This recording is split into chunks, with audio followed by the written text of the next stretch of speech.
سورہ کہف جو ہے گویا کہ سورہ بنی اسرائیل کی ایڑیاں پکڑے ہوئے قرآن مجید میں وارد ہو رہی ہے۔ اس میں آپ دیکھیے الحمدللہ الذی انزل علی عبدہ، وہی اللہ تعالیٰ نے اللہ کے اپنے رسول کی جو نسبت ہے اس کو عبد کے نمایاں کیا ہے۔ کتاب نازل کی ولم یجعل لہ عوجا، اور اس نے کوئی کجی نہیں رکھی، قیما سیدھی ٹھیک ٹھیک روشن مبین، لینذر بأسا شدیدا۔ اب یہ ہے لفظ جو بہت زیادہ غور کرنے کے قابل ہے۔ اس کتاب کے حضور پر نزول کے مقاصد میں سے ایک یہ بھی ہے خبردار کر دیں ایک بہت بڑی آفت سے۔ ویسے باسن جب واحد آتا ہے تو عام طور پر اس کے معنی جنگ ہوتے ہیں، جب جمع میں آتا ہے تو سختی، مصیبت، بھوک، فاقہ، یہ سارے بأسا۔ آیت البر میں بھی ہم نے پڑھا والصابرین فی البأساء والضراء وحین البأس۔ بأسا جب جمع میں آیا ہے تو فقر و فاقہ، تکلیف، مصیبت، اور حین الباس جنگ کے وقت۔ تو ان دونوں کو ذہن میں رکھیے،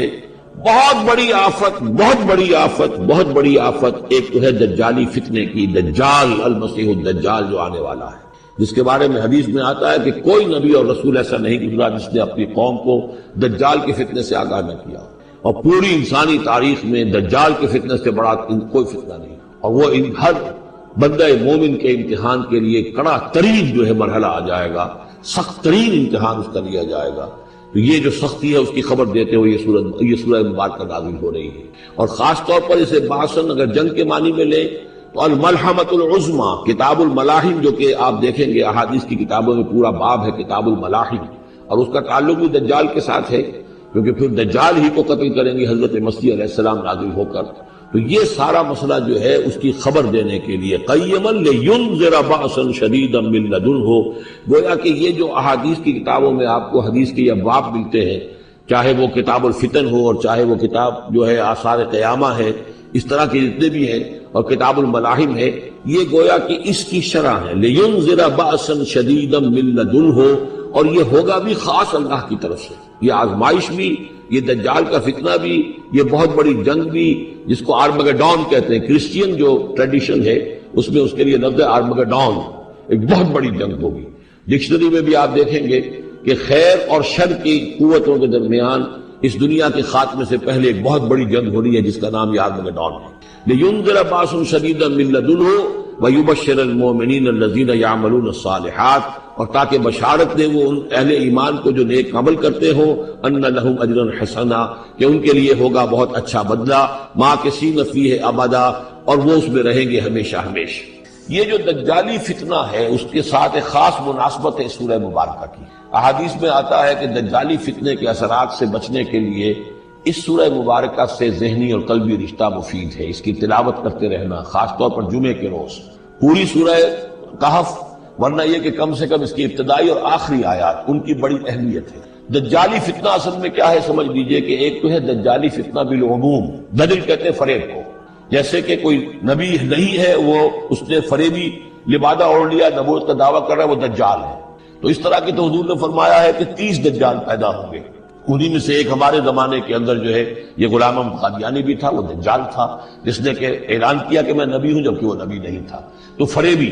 بنا ہوا جس نے کہ ملمہ اپنے اوپر چڑھایا ہوا ہے۔ اسی طریقے سے دجالی فتنہ یہ جو ہے اس پوری دنیا میں اس وقت جو فتنہ ہے وہ یہ ہے کہ مادہ پرستی کا اتنا غلبہ ہو چکا ہے ذہنوں کے اوپر، افکار کے اوپر، لوگوں کے نظریات کے اوپر، لوگوں کی اخلاق کے اوپر، لوگوں کے اقدار جو ہیں، ویلیوز جو ہیں اس کے اوپر، کہ وہ آخرت کو بالکل بھول گئے، اللہ کو بھول گئے، اسباب کے اندر گم ہے، مسبب الاسباب سے ظہور ہو گیا، دنیا ہی دنیا ہے، آخرت کو بھولے ہوئے ہیں، مادہ ہی مادہ ہے، روح سے کوئی سروکار ہی نہیں۔ یہ ہے بالعموم جس کا نام دجالی فتنہ ہے کہ حقیقت کے اوپر پردہ پڑا ہوا ہے، آخرت پر دنیا کا پردہ پڑا ہوا ہے۔ یہ دنیا جو ہے در حقیقت کیا ہے، وَمَا الْحَيَاةُ الدُّنْيَا إِلَّا مَتَاعُ الْغُرُورِ، یہ دھوکے کا سامان ہے۔ اصل زندگی کو اس نے ڈھانپا ہوا ہے، ہم نے یہ سمجھ لیا کہ زندگی یہی ہے، اسی کے لیے بھاگ دوڑ محنت صبح و شام، اسی کے مستقبل کی فکر ہے، لیکن اصل زندگی اس کی کوئی فکر ہی نہیں ہے۔ باقی ایک دجال جو ہے جو آئے گا وہ معاملہ احادیث کے اندر بھی بڑی طوالت کے ساتھ ہے، اور اس میں کافی پیچیدگیاں بھی ہیں، بعض چیزیں جو ہیں ایک دوسرے سے کچھ مختلف بھی ہیں، اس میں پھر اہل علم کو بہرحال مطابقت پیدا کرنی پڑتی ہے۔ میں نے جہاں تک اپنی کوشش کی ایک رائے تک میں پہنچا ہوں، لیکن ابھی میں اسے بیان نہیں کر رہا ہوں۔ بہرحال دجالی فتنے کی خبریں موجود ہیں بہت شدت کے ساتھ، اور اس صورت کا پڑھنا جو ہے اس میں بہت مفید ہے۔ اس صورت کے مضامین کا دجالی فتنہ بالعموم سے کیا تعلق ہے وہ تو اس ہم دورہ ترجمہ دوران کے اس کے دوران بھی آپ کو معلوم ہو جائے گا، لیکن اس کے جو خاص بڑی مباحث ہیں، خاص طور پر یہ کہ ایک ہمارے بہت بڑے عالم گزرے ہندوستان میں اس صدی کے آغاز میں مولانا مناظر حسن گیلانی، انہوں نے اس میں باقاعدہ کتاب لکھی ہے، آپ کو مل جائے گی بازار میں بھی، اصحاب کہف کے جو کا معاملہ سورہ کہف کے مباحث ہیں ان کے۔ میں نے اس کو اپنی ایک تقریر کے اندر مجھے یاد دلایا گیا ہے آج کہ میں نے کبھی ایک کیسٹ میں اس کو سن 89 میں کسی خطاب جمعہ میں سورہ کہف کے مضامین کا خلاصہ بیان کیا تھا، جس کا عنوان ہے دنیا کی حقیقت۔ یہ خطاب جو ہے اور یہ کیسٹ یہاں موجود ہے، جو حضرات لینا چاہیں وہ اس کو دیکھیں، تاکہ یہ کہ ظاہر بات ہے تفاصیل زیادہ جو ہیں وہ میرے لیے ممکن نہیں ہے کہ اس دورہ ترجمہ کے دوران بیان کر سکوں۔ وَيُنذِرَ الَّذِينَ قَالُوا اتَّخَذَ اللَّهُ وَلَدًا، اور خبردار کر دیں ان لوگوں کو جنہوں نے کہا کہ اللہ نے بیٹا بنایا۔ یہ ساری دجالیت جو ہے اس کی جڑ کیا ہے؟ مسیحیت، جو موجودہ مسیحیت ہے، جو حقیقت میں مسیحیت نہیں ہے، پولزم ہے، جس کی بنیاد تثلیث پر ہے کہ اللہ کا بیٹا بنا دیا حضرت مسیح علیہ السلام کو، اور انہیں کفارہ بنا دیا تمام جو بھی مان لے ان کو ان کے گناہوں کا، پیش کی معافی ہے ان کے گناہوں کی جو حضرت مسیح پر ایمان لے آئے، اور نمبر 3 شریعت ساقط کر دی، اور نمبر 4 سارا اختیار جو ہے وہ پوپ کے ہاتھ میں دے دیا گیا کہ تم جو چاہو جس چیز کو چاہو حلال کرو، جس چیز کو چاہو حرام کر دو۔ ان چیزوں نے مل کر نفس مذہب کو اس قدر قابل نفرت شے بنا دیا کہ یورپ کے عوام کے اندر مذہب کے خلاف شدید نفرت پیدا ہو گئی۔ چنانچہ اس کے بعد جب مسلمانوں کے زیر اثر وہاں پر علم پھیلا ہے، ہسپانیہ کی یونیورسٹیوں سے علوم اور فنون جو ہیں یہ فرانس اور اٹلی اور جرمنی کے نوجوان آتے تھے، اور وہاں آ کر وہ قرطبہ اور غرناطہ اور طریقلہ کی یونیورسٹیوں سے پڑھ کر جاتے تھے، تو ان کے زیر اثر جو ایک ریفرمیشن شروع ہوئی، اصلاح مذہب، اور ایک رینائسنس، تحریک احیاء القلوب، وہ جو اصل تو تحریک تھی اس بات کی کہ انسان علم کی طرف دوبارہ رجوع کرے، لیکن یہ کہ وہ علم جب آگے بڑھا ہے تو وہاں پہ عیسائیت کے خلاف جو رد عمل تھا اس کی وجہ سے اس میں مذہب کی دشمنی جو ہے اس تحریک کے اندر خود بخود شامل ہو گئی۔ تو مذہب سے بیزاری، روحانیت کا انکار، آخرت سے بالکل بے پرواہی اور اس کا بھی انکار، اور خدا ہے یا نہیں ہے اس سے کوئی سروکار نہیں، یہ جو اس تہذیب کے اصل میں اثرات بنے ہیں سارے، یہ اسی غلطیوں کا یہ اثرات ہیں، نتائج ہیں کہ جو عیسائی مذہب کے اندر جو یہ تحریفات کر کے جو غلطیاں کی گئی ہیں، اس کو یہاں کہا گیا ہے کہ ان لوگوں نے کہ جنہوں نے یہ عقیدہ ایجاد کیا، ما لہم بہ من علم، ان کے پاس اس کے لیے کوئی علمی سند نہیں ہے، ولا لآبائہم، نہ ان کے آباء و اجداد کے پاس کوئی سند تھی، کبرت کلمۃ تخرج من افواہہم، بہت بڑی بات ہے جو ان کے منہ سے نکل رہی ہے، بہت بڑی گستاخی ہے جو یہ اللہ تعالیٰ کی شان میں کر رہے ہیں، ان یقولون الا کذبا، یہ نہیں کہہ رہے مگر جھوٹ، سراسر سیدھا سفید جھوٹ بول رہے ہیں، فلعلک باخع نفسک علی آثارہم، تو اے نبی شاید کہ آپ اپنے آپ کو ہلاک کر لیں گے ان کے جو اثرات پڑنے والے ہیں، عیسائیت کے اس غلط عقیدے کے جو نتائج برآمد ہوئے ہیں، جب یہ نتائج ظاہر ہوں گے تو اتنے سنگین ہوں گے، فلعلک باخع نفسک، کہ ان کے احساس سے اور ان کے ادراک سے شاید کہ آپ اپنے صدمے سے اپنے آپ کو ہلاک کر لیں، ان لم یؤمنوا بہذا الحدیث اسفا، اگر یہ لوگ اس حدیث پر، اس قرآن پر، یہ بات جو بتائی جا رہی اس پر ایمان نہ لائے، اس پر ایمان نہ لائے، اپنے اس غلط عقیدے پر قائم رہے، اس غلط مذہب کو انہوں نے برقرار رکھا، تو اس کا جو رد عمل ہوگا نوع انسانی پر، اور اس سے تاریخ انسانی اور انسانی ثقافت جس غلط رخ پر پڑے گی، جو دجالیت کا فتنہ اس سے جنم لے گا، ان تمام چیزوں کے اثرات سے شاید آپ کو اتنا صدمہ ہو کہ فلعلک باخع نفسک علی آثارہم ان لم یؤمنوا بہذا الحدیث اسفا، انا جعلنا ما علی الارض زینۃ لہا، ہم نے زمین کے اوپر جو کچھ ہے اسے اس کا گہنا بنا دیا ہے، بناؤ سنگھار بنا دیا ہے، زینت بنا دیا ہے۔ یہ آپ نوٹ کر دیجئے، لفظ زینت اور زمین میں اس کی زیبائش اور آرائش، یہ اس سورہ مبارکہ کا عمود ہے، یعنی اس کو اتنا کھبا دیا ہے نگاہوں میں اللہ نے کہ آخرت سے خود بخود انسان غافل ہو جاتا ہے۔ یہ پردہ پڑ گیا ہے، چمک دمک ہے، یہ کاریں ہیں، یہ بلڈنگیں ہیں، یہ کوٹھیاں ہیں، یہ عالیشان عمارتیں ہیں، یہ کیا کچھ اس کی جو یوں سمجھیے پومپ اینڈ شو جو ہے اس وقت دنیا کا، اور ظاہر بات ہے امریکہ میں جا کر دیکھیے تو جو کچھ یہاں دیکھ رہے ہیں اس سے 10 گنا 100 گنا 1000 گنا آپ کو نظر آئے گا، عقلیں دنگ ہو جاتی ہیں۔ نتیجہ کیا نکلتا ہے کہ انسان یہ سمجھتا ہے کہ اصل شے یہی مادہ ہی ہے، اصل ہدایت پہ یہی لوگ ہیں، یہی لوگ ہیں صحیح معنی میں کہ جنہوں نے واقعتاً علم حاصل کیا ہے، لہذا ان کی غلط تہذیب، ان کا غلط تمدن، ان کے تمام غلط ثقافت کے معاملات کے بھی ہم اسی طریقے سے پیروی کر رہے ہیں۔ یہ سارا مسئلہ جو ہے وہ اس لیے ہے کہ یہ چمک دمک دنیا کی زیبائش اور آرائش، اس سے ہم متاثر ہیں۔ انا جعلنا ما علی الارض زینۃ اللہ، جو کچھ زمین کے اوپر ہے اسے ہم نے اس کے لیے بناؤ سنگھار بنا دیا ہے، لنبلوہم، تاکہ ہم آزمائیں ان کو، ایہم احسن عملا، کون ہے ان میں سے اچھے عمل کرنے والا۔ یعنی اب یوں دیکھیے وہ شعر جو ایک ہے، اگرچہ ذرا تھوڑا سا شان باری تعالیٰ کے اعتبار سے تو شاید اتنا مناسب نہ ہو، لیکن یہ کہ مفہوم کو ادا کرتا ہے کہ رخ روشن کے آگے شمع رکھ کر وہ یہ کہتے ہیں ادھر آتا ہے دیکھے یا ادھر پروانہ جاتا ہے۔ ایک طرف ذات باری تعالیٰ ہے اور ایک طرف یہ دنیا ہے، اس کی چمک دمک ہے۔ اب یہ پروانہ جو ہے یہ انسان، اس کا امتحان ہے، آیا یہ اللہ اور آخرت کی طرف جا رہا ہے یا دنیا کی طرف اور دنیا کی زیبائش اور آرائش کی طرف جا رہا ہے۔ جو زیبائش اور آرائش کی طرف چلا گیا وہ گیا، تباہ و برباد ہو گیا، فقط خسر خسرانا مبینا۔ اور جس نے اس دنیا کی زیبائش اور آرائش اس سے منہ موڑ کر وہ جو حقیقت ہے، جو اصل حسن ازلی ہے اللہ تعالیٰ کا، اور اس کا جو جلال اور کمال ہے، اور جو آخرت کی نعمتیں ہیں، ان کو اختیار کر لیا، وہ کامیاب ہو گیا۔ تو امتحان اتنا ہی ہے کہ رخ روشن کے آگے شمع رکھ کر وہ یہ کہتے ہیں ادھر جاتا ہے دیکھے یا ادھر پروانہ آتا ہے۔ وَإِنَّا لَجَاعِلُونَ مَا عَلَيْهَا صَعِيدًا جُرُزًا،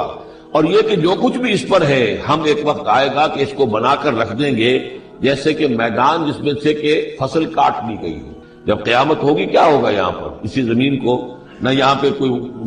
وہ پہاڑ رہ جائیں گے کوٹ کوٹ کر چپٹی کر دی جائے گی، نہ یہ آپ کے پاس جو ہے وہ اسکائی اسکریپرز رہ جائیں گے، نہ یہ اعلیٰ شان عمارتیں ہوں گی، کچھ نہیں ہوگا۔ یہ سب برابر ہوگا جیسے کہ کسی کھیت کے اندر جب فصل کاٹ دی جاتی ہے تو اب وہ پڑا ہوتا ہے ویران۔ وَإِنَّا لَجَاعِلُونَ مَا عَلَيْهَا صَعِيدًا جُرُزًا، ہم اسے کر کے چھوڑیں گے ایسا کھیت کہ جہاں پر چورا پڑا ہوا ہو، صرف بچا کھچا جو ہے وہ اس کا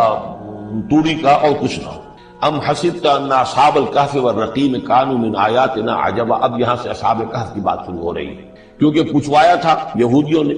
اصحاب کہف کون تھے۔ کیا تم سمجھتے ہو کہ اصحاب الکہف والرقیم، رقیم جو ہے ان کی تختی تھی ایک جس کے اوپر ان کے حالات لکھ کر، جو ان کے ایک جو کہف تھی ان کی غار جو تھی اس کے اوپر لگا دی گئی تھی، تو انہیں اصحاب الکہف بھی کہتے ہیں، اصحاب الرقیم بھی کہتے ہیں، یہ دونوں انہیں ایک ہی گروہ کے نام ہیں۔ کیا وہ تمہارے خیال میں ہماری بڑی عجیب آیات میں سے تھا؟ یعنی واقعتاً بات تو غیر معمولی تھی، لیکن حقیقت میں ہمارے ہاں تو ہماری تخلیق میں، ہماری صنائی میں اس سے ہزاروں گنا زیادہ عجیب باتیں ہوتی ہیں، ہمارے لیے تو کچھ ہے ہی نہیں کسی بھی درجے میں، تم سمجھتے ہو شاید وہ بہت بڑی بات ہے۔ یہ سابق کہف کا جو قصہ ہے، اب میں سمجھتا ہوں کہ پورے وثوق کے ساتھ ہم کہہ سکتے ہیں کہ یہ قصہ کیا تھا۔ دیکھیے جب حضرت مسیح علیہ السلام آئے ہیں تو یہ پورا علاقہ جو ہے فلسطین کا اور یہاں پہ جو آپ نے تبلیغ کی ہے، تو یہ اس وقت رومن امپائر کا ایک حصہ تھا۔ اگرچہ مقامی طور پر ایک لوکل بادشاہ جو تھا یہودی وہاں پر حکومت کر رہا تھا، لیکن وہ پپٹ تھا، اصل میں تو حکومت جو تھی رومیوں کی، جو رومی تھے بت پرست۔ اور اس کے بعد چونکہ انہوں نے بغاوت کی، حضرت مسیح تو اٹھا لیے گئے سن 30 عیسوی کے آس پاس یا 33 عیسوی کے آس پاس، لیکن اس کے بعد جو ہے ان یہودیوں نے بغاوت کی رومیوں کے خلاف، جس کے نتیجے میں سن 70 عیسوی میں ٹائٹس رومی نے تو ان کی حکومت بھی ختم کی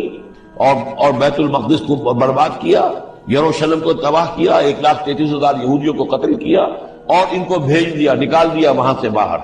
اس وقت کا معاملہ یہ ہے کہ اب کوئی اکے دکے جو بھی رہ جاتے تھے یہاں پر، کوئی یہودی یا عیسائی، یہودیوں کو تو نکال دیا، عیسائی رہ گئے، لیکن عیسائیوں پر بھی بہت ظلم ہوتا تھا۔ یہ موحد تھے، حضرت عیسیٰ کے ماننے والے، وہ بت پرست تھے۔ تو اس زمانے میں کہیں بادشاہ کوئی تھا ڈیسیس یا دقیانوس جس کو کہتے ہیں، اس کے زمانے میں کچھ جو عیسائی تھے حضرت عیسیٰ پر ایمان رکھتے ہیں، آج کے عیسائیوں پر قیاس نہ کیجیے، جو نصارہ تھے حضرت عیسیٰ کو ماننے والے جو موحدین تھے، ان میں سے کچھ نوجوانوں کی پیشی ہوئی بادشاہ کے دربار میں۔ انہوں نے کہا کہ تم اپنے نئے دین سے اگر باز نہیں آؤ گے، اتنے دن کی مہلت تمہیں دی جا رہی ہے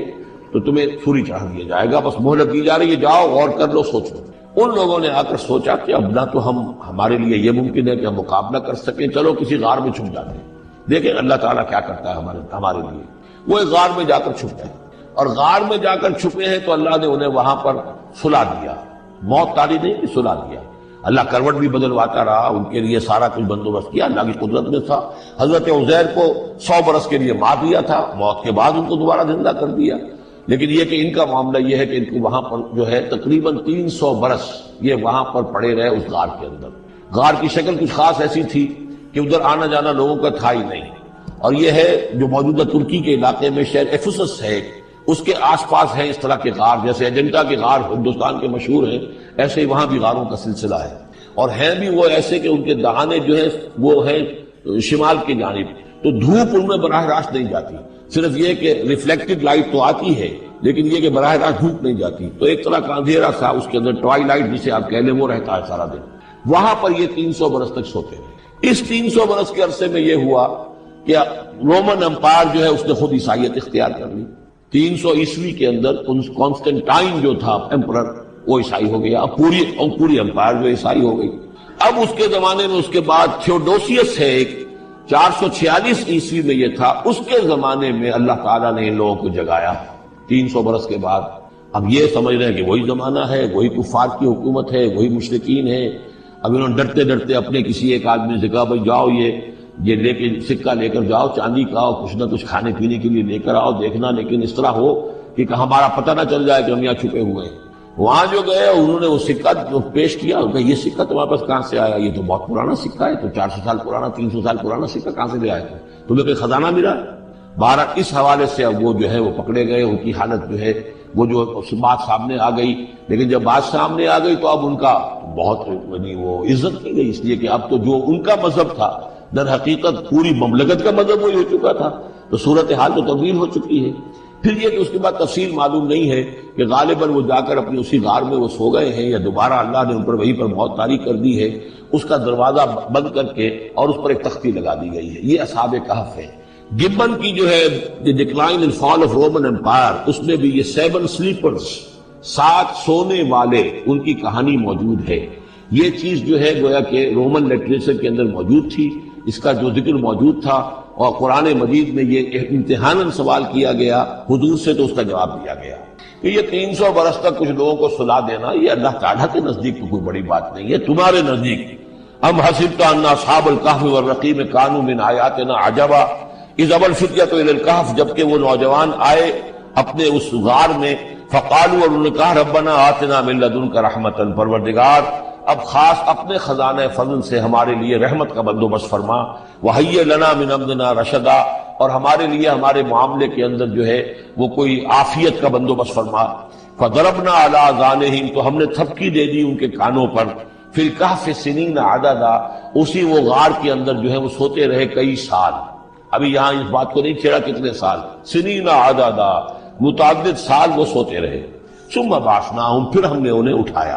لنعلم ای الحزبین احصیٰ لما لبثوا امدا، تاکہ ہم دیکھیں کہ 2 گروہوں میں سے کس کو صحیح معلوم ہے کہ کتنے عرصے وہ وہاں رہے تھے۔ اس کا ذکر آگے آ جائے گا 2 گروہوں سے مراد کیا ہے۔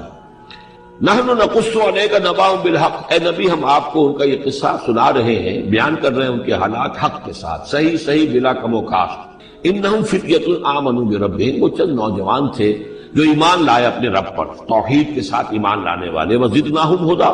اور ہم نے ان کی ہدایت میں اور اضافہ فرمایا، وربطنا علی قلوبہم، ہم نے ان کے دلوں کو ڈھارس دی، مضبوطی دی، دلوں کے اندر ثبات پیدا کر دیا، اذ قاموا، جب وہ بادشاہ کے دربار میں کھڑے ہوئے، اور جیسے کبھی حضرت ابراہیم علیہ السلام نے بات کی تھی اسی طرح ڈٹ کر انہوں نے بات کی، اذ قاموا فقالوا، اور انہوں نے کہا ربنا رب السماوات والارض، ہمارا رب تو وہ ہے جو آسمانوں اور زمین کا رب ہے، ہم کسی اور رب کو ماننے کے لیے تیار نہیں، کسی اور دیوی کو، کسی دیوتا کو، کسی بت کو ہم ماننے کو تیار نہیں۔ لن ندعو من دونہ الہا لقد قلنا اذا شططا، ہم اس کے ایک الہ کے سوا کسی اور کو پکارنے کے لیے تیار نہیں ہے، ہم نے اگر ایسی کوئی بات کہی تو عقل سے بہت دور کی بات ہو جائے گی۔ ہؤلاء قوم اتخذوا من دونہ آلہہ، یہ جو ہماری قوم ہے اس نے بہت سے آلہہ جو ہے اختیار کر لیے ہیں اللہ کے سوا، انہوں نے اختیار کر لیے ہیں بہت سے آلہہ اس کے سوا، لولا یاتون علیہم بسلطان بین، تو کیوں نہیں وہ پیش کرتے ان کے اوپر کوئی دلیل، کوئی سند، کوئی اللہ کی طرف سے اتاری ہوئی سند ہو، کوئی آسمانی کتاب ہو۔ فمن اظلم ممن افترى علی اللہ کذبا، تو کون ظالم ہوگا اس شخص سے بڑھ کر کہ جس نے اللہ تعالیٰ کی طرف جھوٹ گھڑ کر منسوب کر دیا، اور اب اس کے بعد جب ان سے کہہ دیا گیا کہ ٹھیک ہے تمہارے لیے مہلت ہے، اس کے اندر جو ہے تمہارے لیے اب مہلت صرف چند دن کی ہے، اس میں تم فیصلہ کر لو، اگر تم اپنے دین سے واپس نہیں پھرو گے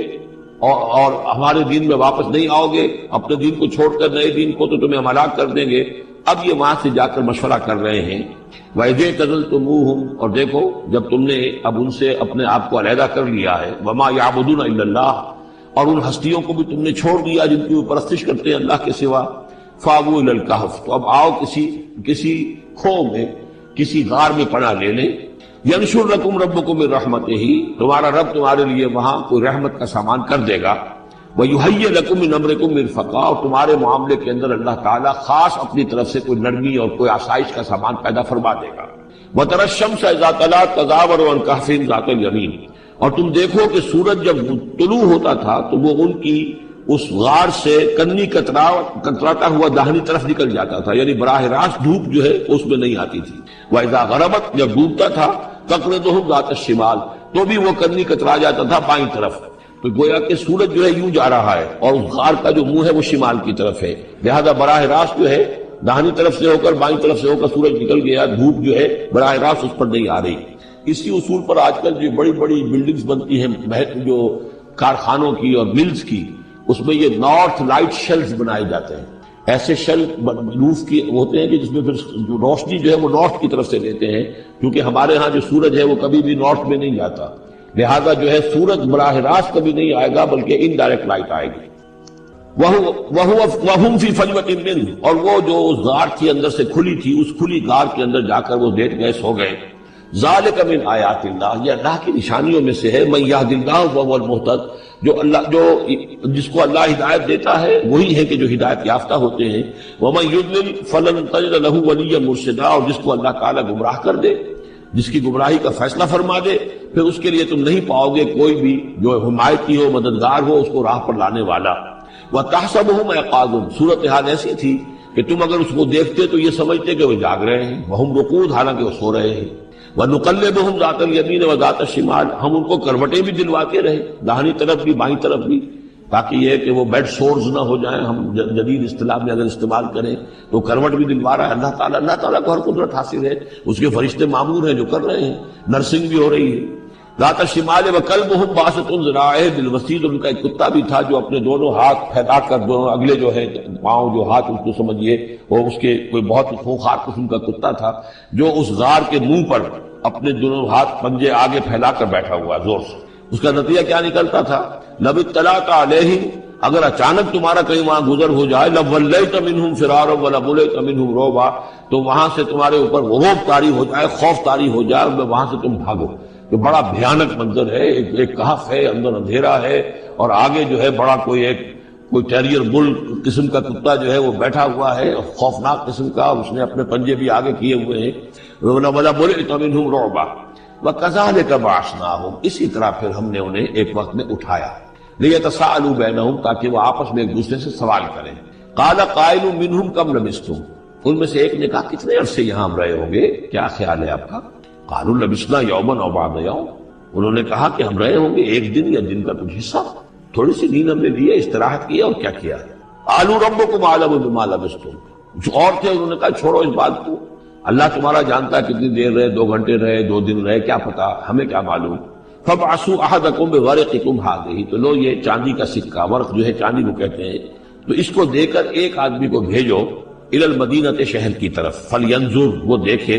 أَيُّهَا أَزْكَىٰ طَعَامًا، کہاں سے کوئی پاکیزہ خوراک مل سکے۔ ظاہر بات ہے کہ وہ ان کا جو تصورات تھے، موحد بھی تھے تو پاکیزہ کھانا بھی چاہتے تھے۔ أَيُّهَا أَزْكَىٰ طَعَامًا فَلْيَأْتِكُم بِرِزْقٍ مِّنْهُ،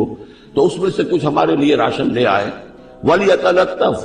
اور دیکھیں کہ وہ نرمی کرے، کسی سے جھگڑ نہ پڑے، کہیں کسی جھگڑ پڑا اور جھگڑنے کی وجہ سے پھر کوئی شکل ہو جائے تو ہم تک لوگ پہنچ جائیں، تو بڑی نرمی کے ساتھ وہ معاملہ کرے۔ یہ وَلْيَتَلَطَّفْ نوٹ کر لیجئے، یہ تعداد حروف کے اعتبار سے قرآن مجید کا نصف ہے۔ وَلْيَتَلَطَّفْ کا تے نصف اول میں ہے، لام یہ نصف ثانی میں ہے، یہ نصف ہے تعداد حروف، الفاظ نہیں، حروف، الفابیٹس جو ہیں، جو حروف کی گنتی کی گئی ہے اس کے اعتبار سے یہ ٹھیک نصف ہو گیا۔ آدھے حروف اس کے تا پر پورے ہو گئے اور بقیہ آدھے جو ہے شروع ہو رہے ہیں لام سے۔ وَلْيَتَلَطَّفْ، اور نرمی کا معاملہ رکھے، وَلَا يُشْعِرَنَّ بِكُمْ أَحَدًا، اور ایسا نہ ہو کہ وہ ہمارے اوپر متنبع کر دے، لوگوں کو مطلع کر دے، اس کا ذریعہ بن جائے۔ ان یظہروا علیکم، اگر وہ تمہارے اوپر غالب آ گئے اور قابو پا لیا انہوں نے تم پر، یرجموکم، یا تو تمہیں رجم کر دیں گے، اب سنسار کر دیں گے، او یعیدوکم فی ملتہم، یا تمہیں مجبور کریں گے اور اپنی ملت میں، اپنے دین میں وہ واپس لے جائیں گے، ولن تفلحوا اذا ابدا، اور اگر ایسا ہو گیا تو پھر ہمیشہ کے تم فلاح سے دور ہو جاؤ گے، پھر نہیں پا سکو گے فلاح کبھی بھی۔ وَكَذَلِكَ أَعْثَرْنَا عَلَيْهِمْ، اس طرح ہم نے مطلع کر دیا ان لوگوں پر، یعنی اب وہاں کے لوگوں نے، شہر کے لوگوں کو مطلع ہو گئے کہ یہ لوگ، ظاہر بات ہے کہ بڑا چرچا ہو گیا ہوگا یہ کون ہے۔ اب اس نے بات بتائی، پھر وہ آئے تو معلوم ہوا کہ ہاں واقعتاً ان کے حالات، کوئی 7 آدمی ہوتے تھے ایک زمانے میں، اور وہ کہیں روپوش ہو گئے تھے، گم ہو گئے تھے، کہیں نہیں ملے تھے، پوری مملکت میں تلاش کیا گیا تھا، پھر ان کے حالات ایک تختی کے اوپر لکھ کر جو ہے وہ خزانے میں رکھ دیے گئے تھے، وہ تختی کہیں نکلوائی گئی، 300 برس سے زائد پرانی بات تھی، اس کے اوپر وہ قصہ پورا کا پورا لکھا ہوا مل گیا،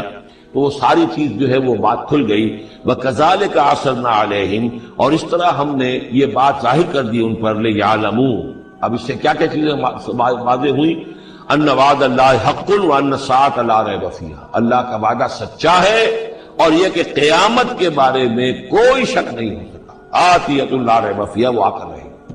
اس لیے کہ جب 300 برس تک ایک آدمی سویا رہ سکتا ہے اور پھر وہ اٹھ گیا، تو کیا مشکل ہے اللہ کے لیے کہ وہ جو مر چکے ہوں ان کو دوبارہ زندہ کر دے۔ اذ یتنازعون بینہم امرہم، اب وہ ان کے بارے میں آپس میں جھگڑنے لگے کہ کیا کرنا چاہیے ان کا معاملہ،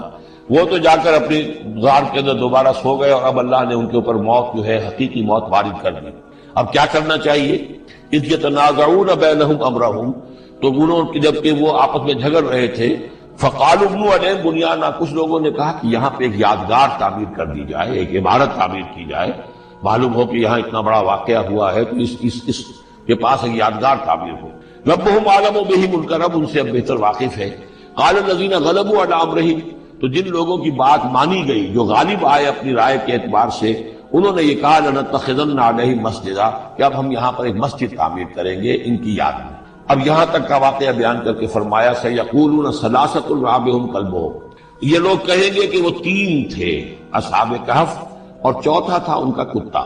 ویقولون خمسۃ سادسہم کلبہم، اور کچھ یہ کہیں گے کہ نہیں وہ 5 تھے اور چھٹا تھا ان کا کتا، رجمم بالغیب۔ یہ ساری باتیں جو یہ کہہ رہے ہیں یہ اندھیرے کے اندر ٹامک ٹوئیاں ہیں، یہ تیر تکے چلا رہے ہیں اندھیرے کے اندر۔ وَيَقُولُونَ سَبْعَةٌ وَثَامِنُهُمْ كَلْبُهُمْ، اور ان میں سے کچھ وہ بھی ہیں جو کہتے ہیں کہ وہ 7 تھے اور 8واں ان کا کتا تھا۔ قُلْ رَبِّي أَعْلَمُ بِعِدَّتِهِمْ، کہہ دیجئے کہ میرا رب زیادہ بہتر جانتا ہے کہ ان کی تعداد کتنی تھی، مَا يَعْلَمُهُمْ إِلَّا قَلِيلٌ، نہیں جانتے اس چیز کو مگر بہت کم لوگ۔ یہاں قرآن مجید نے صراحت تو نہیں کی، لیکن مفسرین کا کہنا یہ ہے کہ بٹوین دی لائن بتا دیا کہ یہی رائے صحیح ہے، اس لیے کہ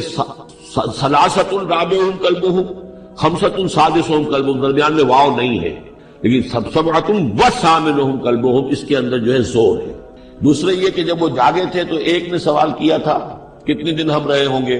پھر جواب میں 3 نے کہا تھا 1 دن، یا اس کا کچھ حصہ، اس لیے کہ 3 سے کم پر جمع کا اطلاق نہیں ہو سکتا۔ قالو جو ہے صیغہ جمع کا ہے، 3 سے کم پر نہیں، 2 ہوتے تو قالا ہوتا۔ اسی طریقے سے پھر جنہوں نے یہ کہا کہ چھوڑو اس مسئلے کو اور کسی کو بھیجو کھانا لانے کی، وہ بھی کم سے کم 3 تھے، اس لیے کہ وہ بھی قالو کے لفظ کے ساتھ ہے، تو 3 جمع 3 اور ایک پوچھنے والا، وہ 7 بن گئے۔ ویسے یہ کہ گبن کی کتاب میں میں نے آپ کو بتایا 7 سلیپرز، یہ گویا کہ ان کی ہاں بھی جو ٹریڈیشنز ہیں، ان کی روایات جو تاریخی چلی آ رہی ہیں، ان میں یہ کہانی کے طور پر یہ چیز موجود ہے ان کے لٹریچر کے اندر، تو گویا کہ اللہ نے تائید اسی کی ہے۔ لیکن یہ کہ اس میں جھگڑنے کی ضرورت کیا ہے، فلا تمہارے فیہم الا مران ظاہرا، تو اس معاملے کے اندر اے نبی آپ ان سے کچھ زیادہ جھگڑیے مت، ولا تستفت فیہم منہم احدا، اور نہ ہی ان چیزوں کے بارے میں ان میں سے کسی سے پوچھیے، اس لیے کہ یہ چیزیں ایسی نہیں ہیں، اسی میں ہمارے لیے ہدایت ہے۔ جو چیز دینی اعتبار سے اہم نہ ہو، اور جو خاص طور پر جو ہمارے لیے جو اصل مسئلہ اس وقت ہے، اقامت دین کی جد و جہد اصل مسئلہ، اس کے اعتبار سے جس کی اہمیت نہ ہو، اس کے بارے میں زیادہ چھان بین کرنا، زیادہ بحث و نظام میں پڑھنا جو ہے وقت ضائع کرنا ہے، بلکہ وہ اپنی اس جد و جہد کو نقصان پہنچانے والی بات ہے۔ فلا تمہارے فیہم الا مران ظاہرا ولا تستفت فیہم منہم احدا ولا تقولن لشیء، یہ بہت اہم واقعہ آ رہا ہے یہاں۔ اس واقعے میں حضور صلی اللہ علیہ وسلم سے ایک سہو ہو گیا تھا، جب یہ سوالات کیے گئے تو حضور نے فرمایا ٹھیک ہے میں اس کا جواب دے دوں گا، تم آنا، اور یہ کہ انشاءاللہ نہیں کہا، کل تم آنا میں تمہیں جواب دے دوں گا۔ انشاءاللہ نہیں کہا، صاف ہو گیا، غلطی ہو گئی۔ لیکن یہ کہ اللہ تعالیٰ نے جن کے جتنے رتبے بلند ہوتے ہیں پھر ان کی سختی بھی اتنی ہوتی ہے، جن کے رتبے ہیں سوا ان کی سوا مشکل ہے۔ ہم عام طور پر یہ باتیں کہتے رہتے ہیں ہمارے لیے اللہ نے کیا گرفت کرنی ہے کہ ان کی کوئی حیثیت نہیں، کوئی مقام ہی نہیں، لیکن یہ کہ جو بلند مقام والا ہو اور وہ بغیر انشاءاللہ کہہ دے کہ کل یہ ہو جائے گا اور انشاءاللہ نہ کہے تو اس پر پھر گرفت ہو گئی۔ تو حضور کی کئی دن گزر گئے کہ جبرائیل نہیں آئے اور آپ کے لیے پھر ایک مشکل پیدا ہو گئی، گویا کہ مخالفین نے تالیاں پیٹ لی ہو گئی، پھر بس فیل ہو گئے، ناکام ہو گئے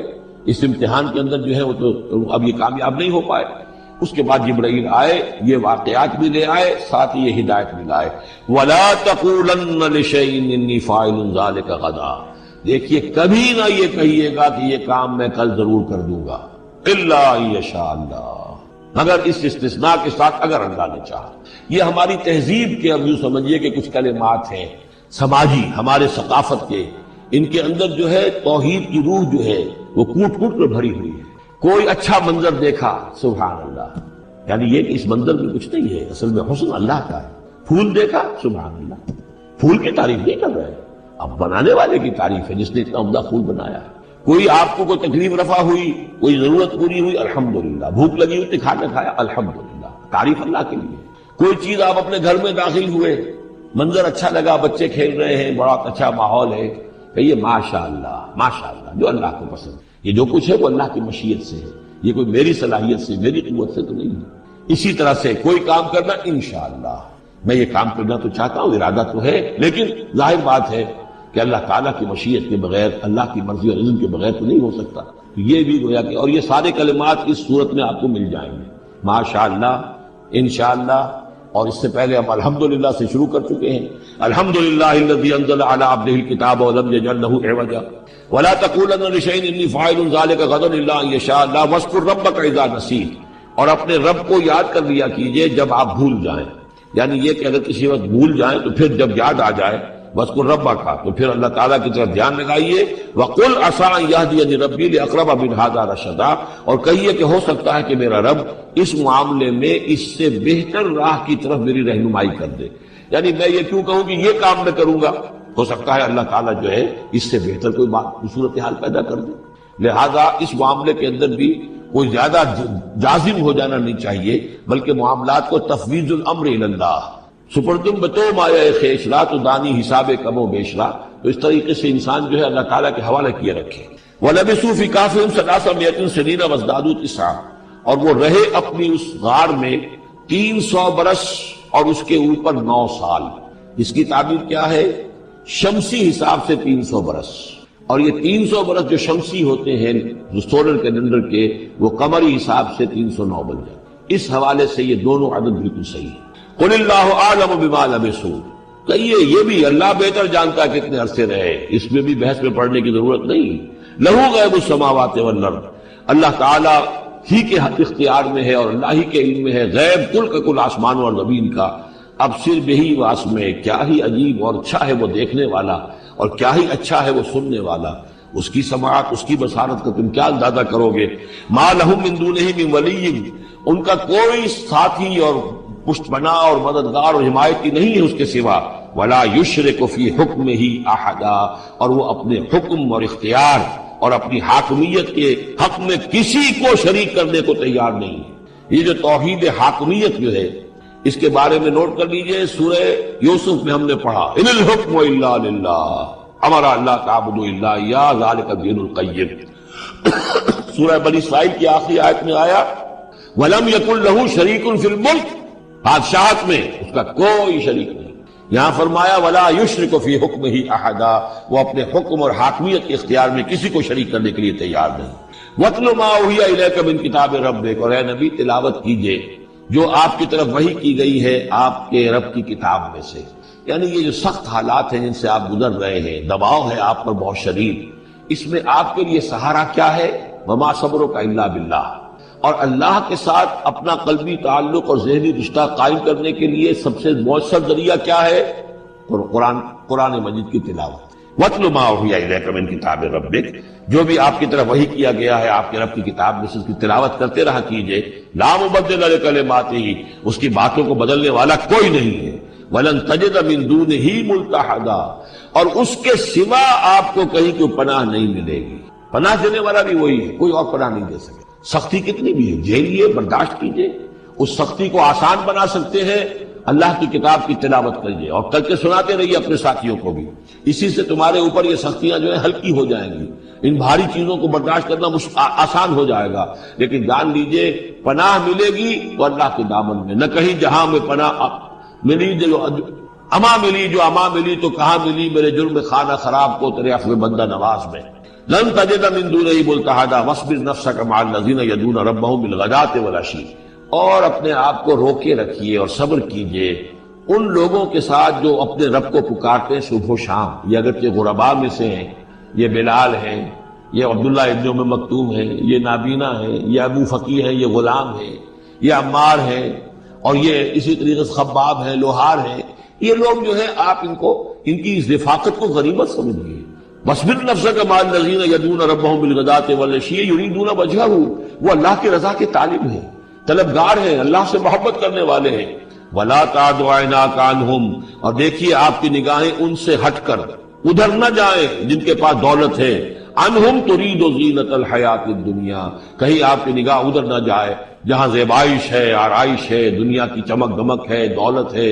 آپ ولید بن مغیرہ کی طرف تو متوجہ ہوں اور عبداللہ ابن ام مکتوم کی جانب نہ ہو، معاذ اللہ، ایسا نہ ہو۔ یہ بالکل وہی بات ہے جو ہم سورہ ہجر میں بھی پڑھ چکے ہیں، وَلَا تَمُدَّنَّ عَيْنَيْكَ إِلَىٰ مَا مَتَّعْنَا بِهِ أَزْوَاجًا مِّنْهُمْ زَهْرَةَ الْحَيَاةِ الدُّنْيا،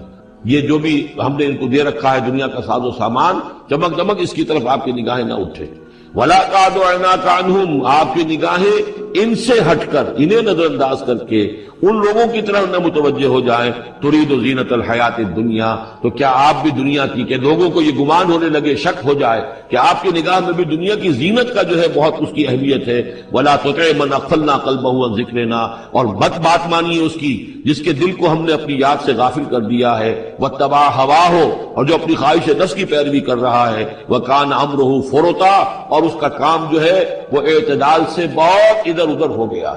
وَاتْلُ مَا أُوحِيَ إِلَيْكَ مِنْ كِتَابِ رَبِّكَ لَا مُبَدِّلَ لِكَلِمَاتِهِ وَلَن تَجِدَ مِن دُونِهِ مُلْتَحَدًا وَاصْبِرْ نَفْسَكَ مَعَ الَّذِينَ يَدْعُونَ رَبَّهُمْ بِالْغَدَاةِ وَالْعَشِيِّ يُرِيدُونَ وَجْهَهُ وَلَا تَعْدُ عَيْنَاكَ عَنْهُمْ تُرِيدُ زِينَةَ الْحَيَاةِ الدُّنْيَا وَلَا تُطِعْ مَنْ أَغْفَلْنَا قَلْبَهُ عَنْ ذِكْرِنَا وَاتَّبَعَ هَوَاهُ وَكَانَ أَمْرُهُ فُرُطًا وَقُلِ الْحَقُّ مِنْ رَبِّكُمْ فَمَنْ شَاءَ فَلْيُؤْمِنْ وَمَنْ شَاءَ فَلْيَكْفُرْ إِنَّا أَعْتَدْنَا لِلظَّالِمِينَ نَارًا أَحَاطَ بِهِمْ سُرَادِقُهَا صدق اللہ العظیم۔ اور پڑھا کرو اس میں سے کہ جو وحی کیا گیا ہے آپ کی جانب آپ کے رب کی کتاب میں سے، اس کی باتوں کا بدلنے والا کوئی نہیں، اور نہیں پاؤ گے تم اپنے لیے اس کے سوا کوئی اور جائے پناہ۔ تھامے رکھو، روکے رکھو اپنے آپ کو ان لوگوں کے ساتھ جو پکارتے ہیں اپنے رب کو صبح و شام اور چاہتے ہیں اس کی رضا، طالب ہیں اس کے روئے انور کے، اور نہ دوڑیں آپ کی نگاہیں ان سے ہٹ کر آپ کے دنیا کو یہ محسوس ہو، یہ مغالطہ ہو کہ ترید و زینت الحیات الدنیا۔ یہ ذرا مشکل مقام ہے قرآن مجید کا کہ بظاہر تو الفاظ یہ ہیں کہ آپ کی نگاہیں دنیا کی زیبائش اور آرائش کی تلاش میں ان فقراء اور غرباء سے ہٹ کر امراء کی طرف نہ اٹھے۔ لیکن ظاہر بات ہے کہ حضور صلی اللہ علیہ وسلم کی یہ شان نہیں تھی، لہذا اس میں جو بات سمجھ میں آتی ہے وہ یہ ہے کہ ایسا نہ ہو کہ آپ کے التفات کی وجہ سے دنیا یہ محسوس کرے کہ ان کی نگاہ میں بھی وقت اور اہمیت جو ہے وہ دنیاوی مال و دولت اور اسباب کی۔ کسی داعی حق کے لیے یہ معاملہ بہت ہی نازک ہوتا ہے کہ ایک طرف جو حالات و واقعات ہیں اس کے اعتبار سے، جو حقائق ہیں اس کے اعتبار سے، معاشرے کے جو اونچے طبقات ہوتے ہیں جو وہاں سرداری یا کسی اور طرح کی سربراہی کے منصب پر فائز ہوں یا ان کے پاس فراوانی ہو دولت کی، اب ظاہر بات ہے کہ ان کا ایک اثر و رسوخ ہوتا ہے معاشرے میں۔ ان میں سے کوئی ایک شخص ایمان لے آئے تو وہ بہت سے لوگوں کے برابر ہو جائے گا، جیسے حضرت عمر رضی اللہ تعالیٰ عنہ اور ابو جہل کو حضور نے دونوں کو پیش کیا اللہ کے سامنے کہ اللہ ان میں سے ایک کو ضرور میری جھولی میں ڈال دے۔ ظاہر بات ہے کہ اس سے اسلام کو تقویت حاصل ہوگی، اور اس سے یہ ہے کہ جن مسلمانوں پر کا قافیہ تنگ ہوا ہے، جن کو ستایا جا رہا ہے، اگر کوئی بڑا آدمی ایمان لے آئے گا تو ان کو بھی سہارا ملے گا، جیسے کہ حضرت عمر اور حضرت حمزہ کے ایمان لانے کے بعد جو غربا تھے، فقراء تھے اور جو غلام تھے انہیں ستایا جا رہا تھا، انہیں کچھ ریلیف ملا ہے۔ اس حوالے سے ایک طرف تو اس کی ضرورت ہوتی ہے کہ ان کی طرف توجہ کی جائے، التفات رکھا جائے، تاکہ اگر وہ ایمان لے آئے تو اس سے ایمان کو بھی تقویت ہو، اسلام کو تقویت ہو، مسلمانوں کو بھی فائدہ پہنچے۔ دوسری طرف یہ اندیشہ ہوتا ہے کہ غربا کا دل نہ دکھے۔ تیسری طرف یہ کہ لوگ یہ نہ سمجھیں کہ یہ بھی زیادہ جو ہے مدارات کرتے ہیں اور زیادہ التفات کرتے ہیں عمراء کی طرف، اہم لوگوں کی طرف، گویا کہ ان کی نگاہوں میں بھی دنیا کی انہی چیزوں کی وقت ہے، انہی چیزوں کی اہمیت ہے۔ تو یہ تین طرف کی چیز سمجھیے کہ یہ چکی دو پارٹوں والی نہیں، تین پارٹوں والی ہے، کہ جس میں کوئی داعی جو ہوتا ہے وہ اس مخمصے میں آ جاتا ہے کہ ایک طرف تقاضا یہ ہے خود تحریک کا، دعوت کا، اس جد و جہد کا، اس کے تقاضے یہ ہیں کہ ان کی طرف التفات ہو، ان کی طرف توجہ کی جائے تاکہ ان میں سے کچھ لوگ ایمان لے آئے تو کام میں سہولت حاصل ہو، مدد حاصل ہو۔ لیکن دوسری طرف یہ منفی دو اثرات بھی موجود ہیں، تو اس کے مابین جو ہے حکم دیا جا رہا ہے حضور صلی اللہ علیہ وسلم کو کہ بہرحال آپ یہ احتیاط کیجئے کہ یہ تاثر نہ ابھرنے پائے کہ محمد کے نزدیک بھی صلی اللہ علیہ وسلم اصل اہمیت جو ہے وہ دولت مند لوگوں کی وَلَا تُطِعْ مَنْ أَغْفَلْنَا قَلْبَهُ عَنْ ذِكْرِنَا، اور مت کہنا مانیے ان لوگوں کا، یہ جیسا کہ میں نے بارہا عرض کیا ہے کہ دباؤ پڑ رہا تھا سرداران قریش کی طرف سے کہ کچھ ہماری بات مان لیجئے، کچھ ہم آپ کی مان لیں گے۔ تو یہاں گویا کہ اس پہ پھر متنبہ کیا جا رہا ہے کہ جن لوگوں کو دلوں کو ہم نے اپنی یاد سے غافل کر دیا ہے، محروم کر دیا ہے، آپ ان کی باتیں سنیں بھی مت، ان کی طرف دھیان بھی مت دیجیے۔ وَلَا تُطِعْ مَنْ أَغْفَلْنَا قَلْبَهُ عَنْ ذِكْرِنَا وَاتَّبَعَ هَوَاهُ وَكَانَ أَمْرُهُ فُرُطًا وَقُلِ الْحَقُّ مِنْ رَبِّكُمْ۔ یہ جو مضمون ابھی ہم نے دوبارہ پڑھا ہے، اس کو آپ دیکھیں گے کہ یہ 21ویں پارے کی آغاز میں پھر دوبارہ آئے گا کہ جب بھی شدید کشاکش کا دور آیا ہے تو اس میں یہی ہدایات اللہ تعالیٰ کی طرف سے آئی ہیں حضور کو اور حضور کی وساطت سے تمام اہل ایمان کو کہ قرآن مجید کے ساتھ تمسک جو ہے اور مضبوط کرو، قرآن مجید کے ساتھ اپنے تعلق کو اور گہرا کرو، اور اس کو پڑھنا اور اس کا جو ہے اس کے ساتھ جو ہے اپنے اوقات کا بسر کرنا، اس میں اور اضافہ کرو، اسی سے تم ان شدائد اور مصائب کا مقابلہ کر سکو گے۔ وَقُلِ الْحَقُّ مِن رَبِّكُمْ، اور کہہ دیجئے یہ حق ہے میرے رب کی طرف، تمہارے رب کی طرف سے جو میں پیش کر رہا ہوں۔ فَمَنْ شَاءَ فَلْيُؤْمِنْ وَمَنْ شَاءَ فَلْيَكْفُرْ، تو اب جو چاہے ایمان لائے، جو چاہے کفر کرے۔ یہ بالکل وہی بات ہے جو سورۃ الدہر میں کہی گئی ہے کہ اما شاکرا و اما کفورا، ہم نے پورا اختیار دے دیا، انا ہدیناہ السبیل اما شاکرا و اما کفورا، یہ اختیار ہم نے انسان کو دیا ہے، چاہے شکر گزار بندہ بنے، چاہے کفران نعمت کی روش اختیار کرے۔ تو یہاں انداز یہ ہے کہ آپ ان کفار سے کہہ دیں کہ میں دعوت پیش کر رہا ہوں، اب تمہیں ایمان لانا ہے لاؤ، کفر کرنا ہے کفر کرو، لیکن بین کی کوئی بات نہیں ہو سکتی، کوئی گیو اینڈ ٹیک،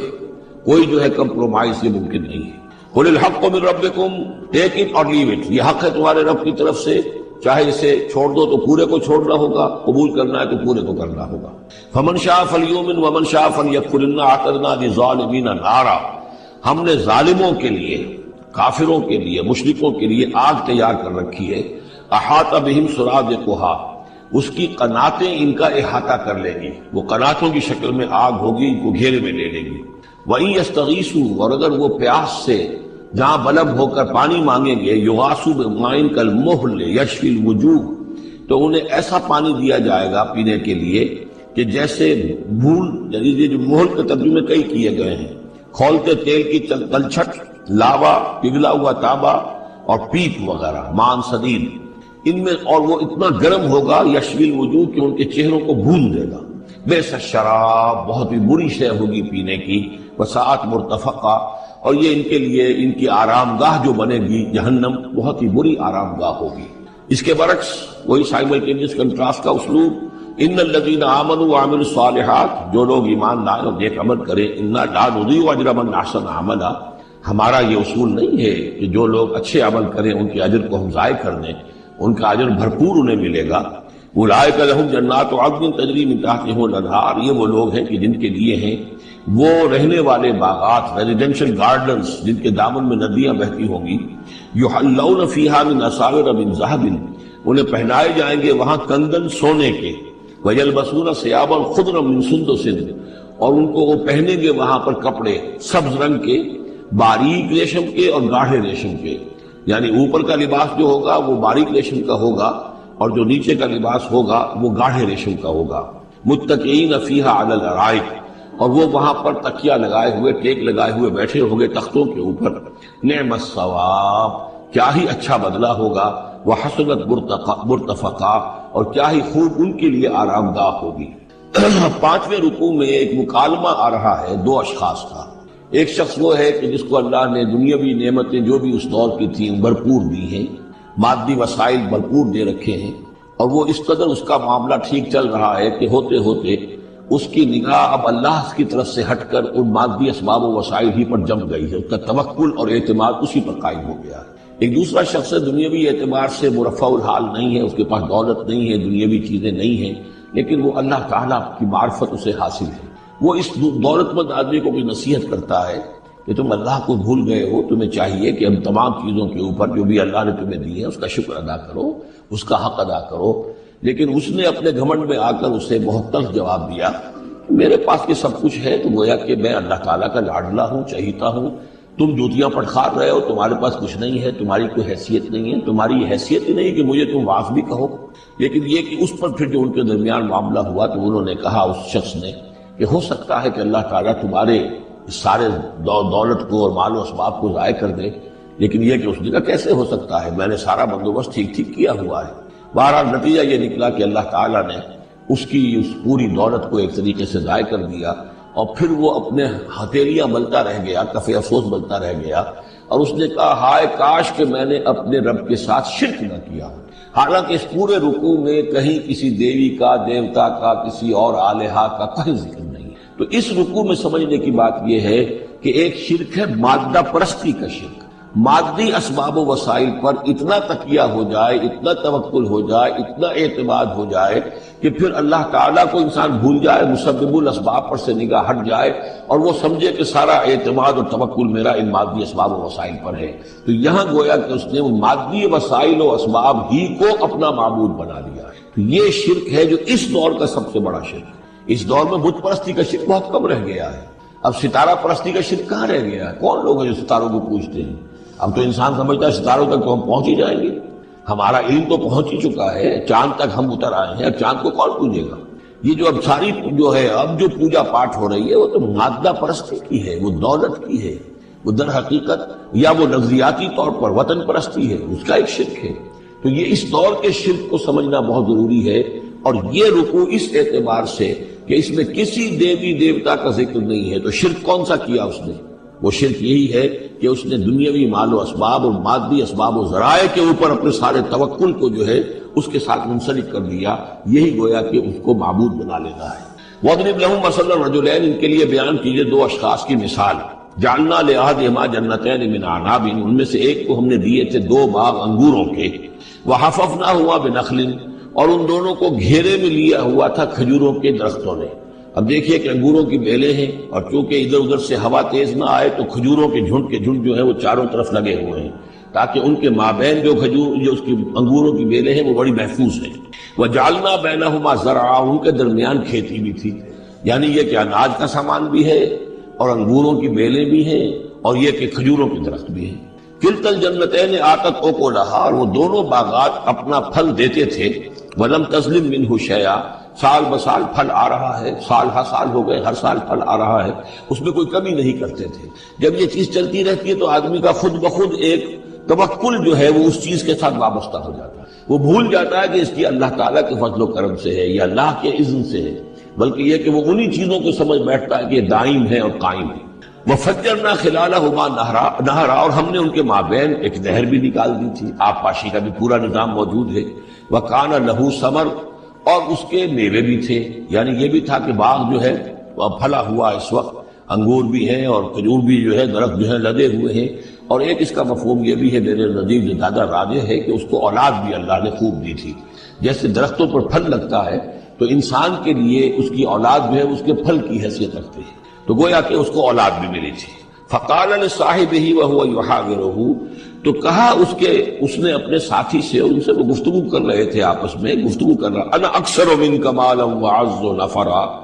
میں تم سے کہیں بڑھ کر ہوں مال میں اور نفری میں. اب یہ نفری کے حوالے سے میں نے کہا نہ لہو ثمر، اس کے بیٹے بھی تھے، اولاد بھی تھی، تو اس کے حوالے سے وہ نفری کی بات بھی کر رہا ہے، میرے بازو بھی بہت ہیں. وَدَخَلَ جَنَّتَهُ، اور وہ داخل ہوا اپنے باغ میں، وَهُوَ ظَالِمٌ لِنَفْسِهِ، اور وہ اپنے جان پر ظلم کر رہا تھا، یعنی اسی گمراہی کے اندر مبتلا تھا، قال ما اظن ان تبید هذه ابدا،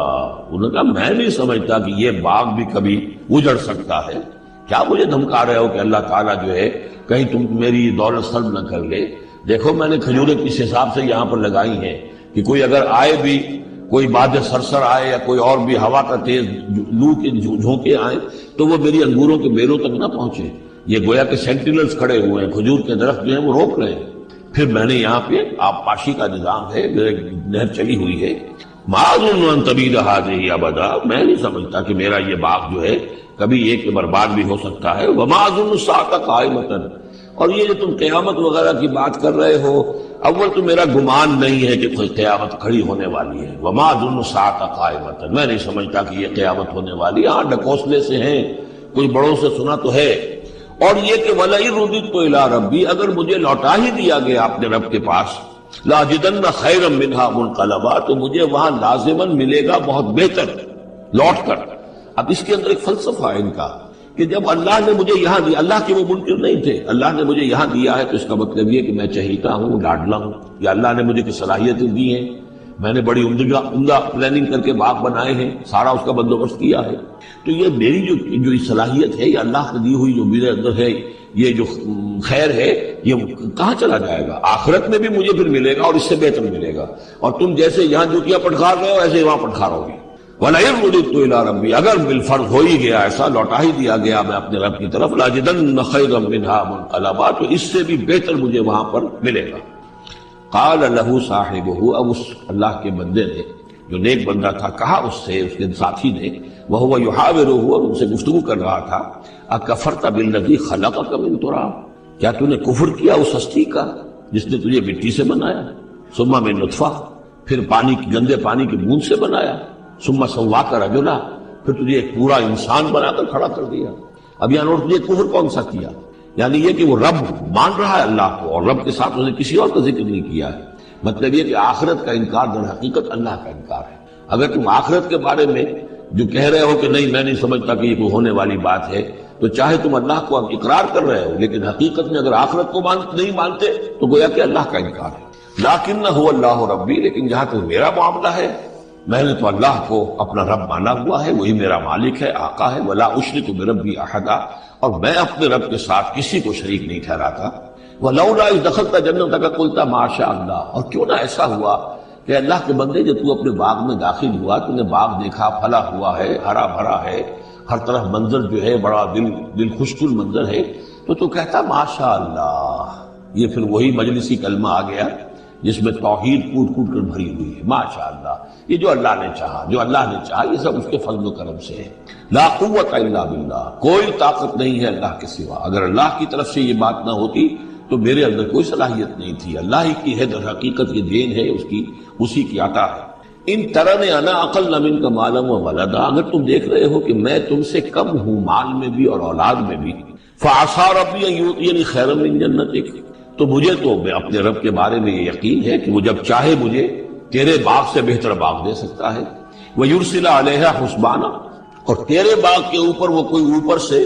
کوئی لو کا جھونکا ایسا بھیج سکتا ہے، من السماء، آسمان سے، فَتُصْبِحَ صَعِيدًا زَلَقًا، کہ یہ پورا باغ جو ہے یہ جو ایک ایسا چٹیل میدان ہو کر رہ جائے کہ یہاں کوئی درخت رہے نہ بیلے رہے، معلوم ہوا کہ ہر چیز جب آنکھ کھلی گل کی تو موسم تھا خزاں کا، یہ ہو سکتا ہے، ممکن ہے۔ اور یُصْبِحَ مَاؤُهَا غَوْرًا، یا اللہ آسمان سے کوئی ایسی نہ بھی بھیجے کوئی چیز بلا،